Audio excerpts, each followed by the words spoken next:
मित्रों, आज हम जो है कि इस वीडियो में यात्रा का आनंद कैसे ले इसी के विषय में बात करेंगे। क्योंकि जो मुझे लगता है कि आप लोग यात्रा करने के लिए जब आप समय निकालते हैं, कहीं घूमने के लिए जाते हैं, कभी चाहते हैं कि आपकी भी एक जगह काम करते करते मन ऊब जाए, तो आप कहीं न कहीं घूमने के लिए जरूर जाते हैं। वैसे हर व्यक्ति जब भी उन्हें समय मिलता है या जब भी वो लोग समय निकालते हैं तो कहीं न कहीं यात्रा के लिए तो जरूर जाते हैं। और आज जो है कि मेरा ये जो वीडियो रहेगा वो यात्रा का आनंद कैसे ले, इसी पर एक व्यक्ति के ऊपर बीती हुई बातों को मैं आप लोग के सामने प्रस्तुत करूंगा। और मैं अपने वीडियो के माध्यम से आप लोग को सामने प्रस्तुत करूंगा कि कैसे एक व्यक्ति अपने यात्रा का आनंद लेता है। आइए मैं आप लोगों को इस वीडियो के माध्यम से अपने वॉइस को शुरू करता हूं। मित्रों, यात्रा का आनंद कैसे ले? आखिरकार जो भी यात्रा करने वाला व्यक्ति होता है वो ये बात तो जरूर सोचता है कि आज के भागदौड़ के जिंदगी में हम लोग के पास तो समय नहीं है। यदि समय मिलता भी है तो हम अपने समय का सही उपयोग, और यदि कहीं यात्रा कर रहे हैं उस समय में, तो उसका सही आनंद कैसे लें। कई बार तो हम यात्रा के लिए निकल जाते हैं, लेकिन फिर वही हमें पुरानी बातें सताने लगती है। तो उसे छोड़ हम लोग अपने यात्रा का आनंद कैसे लेंगे, आज हम अपने वॉइस के माध्यम से आप लोग के सामने बात रखेंगे। एक बार एक छोटे से गांव में एक लड़का रहता था। उसकी काफी इच्छाएं होती थी कि मैं कहीं न कहीं घूमने के लिए जाए, और उसका नाम संजय था। संजय बहुत ही ईमानदार और नेक दिल का लड़का था।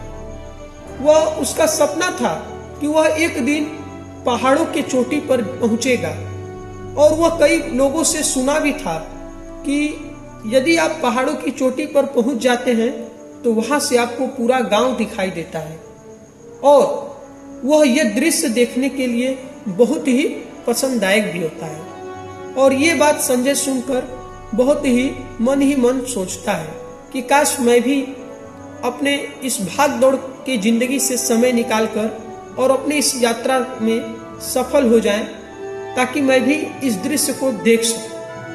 एक दिन उसने यह तय किया कि वह अपने सपने को सच करेगा।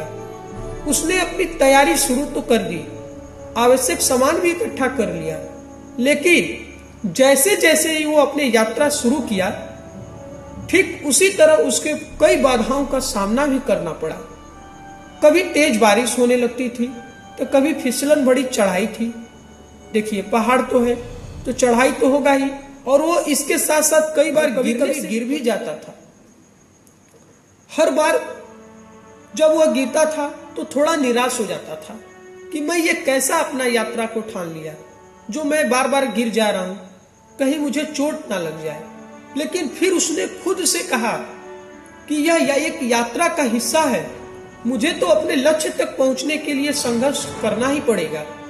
उसने अपने कदमों को फिर से मजबूत किया और आगे बढ़ा। जैसे जैसे वह आगे बढ़ा, उसने रास्तों में खूबसूरत नजारे देखने को मिला, और वो उस नजारों का आनंद लिया, मानो वो एक यात्रा का आनंद ही ले रहा है।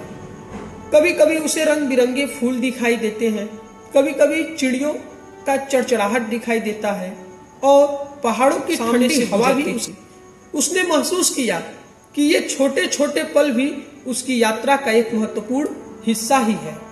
आखिरकार जब वह चोटी पर पहुंचा तो उसने जो दृश्य दिखाई दिया वह उसे कहीं सुंदर ही था। जितना उसने कल्पना की थी उससे कहीं ज्यादा उसे खुशी मिली। लेकिन उसे यह एहसास हुआ कि असली खुशी उस यात्रा में थी, कि मैंने जो सोचा उससे कहीं अधिक पाया, और वो जो सोचा था वो एक दिन वहां तक पहुंच भी गया। उस दिन संजय ने सीखा कि मंजिल महत्वपूर्ण है, लेकिन यात्रा का आनंद लेना भी उतना ही जरूरी है जितना कि मेरे लिए मंजिल। और इस तरह से उसने अपने सपने, अपने ही जीवन की यात्रा का आनंद लेने को ठान ली। कि देखिए मित्रों, मेरा कहने का मतलब ये है कि आप जरूरी नहीं है कि यात्रा कर रहे हैं, आप अपने मन की भी यात्रा कर सकते हैं।